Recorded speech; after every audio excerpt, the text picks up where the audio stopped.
హిమాచల్లో వర్షాల కారణంగా పర్వత ప్రాంతాల్లోని రోడ్లన్నీ ప్రమాదకరంగా మారిపోయాయి. ఈ క్రమంలో షిమ్లా జిల్లాలోని జాబ్లీలో రోడ్డు పనులు చేస్తున్న ఓ జేసీబీ ప్రమాదానికి గురైంది. కొండపై నుంచి రాళ్లు పడడంతో ఆ బుల్డోజర్ లోయలో పడిపోయింది. దాదాపు 300 మీటర్ల లోతులో పడిపోయినట్లు అంచనా. ఇందుకు సంబంధించిన వీడియో వైరల్గా మారింది. తీవ్ర గాయాల పాలైన డ్రైవర్ను ఆసుపత్రికి తరలించగా చికిత్స పొందుతూ అక్కడే ప్రాణాలు కోల్పోయినట్లు తెలిసిందే. कागे मशीन डोजर काट के चले गए नीचे। హిమాచల్, ఉత్తరాఖండ్ రాష్ట్రాల్లో భారీ వర్షాలు కురుస్తున్నాయి. అనేక జిల్లాల్లో వరదలు ముంచెత్తడంతో పాటు కొండ చర్యలు విరిగిపడుతున్నాయి.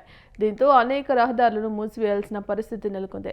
రాష్ట్రంలోని ఊనాలో అత్యధికంగా 26 సెంటీమీటర్ల వర్షపాతం నమోదైంది. దీంతో రాష్ట్ర వ్యాప్తంగా 404 రోడ్లను మూసివేయగా మండిలో 174, చాంబాలో 111, కుల్లులో 67 రహదారులను మూసివేసినట్లు అక్కడి అధికారులు తెలిపారు. వీటితో పాటు 411 కరెంటు ట్రాన్స్ఫార్మర్లు, 196 వాటర్ పంపిణీ వ్యవస్థలు ప్రభావం చూపినట్లు తెలుస్తోంది. कागे मशीन डोजर काट के चले गए नीचे।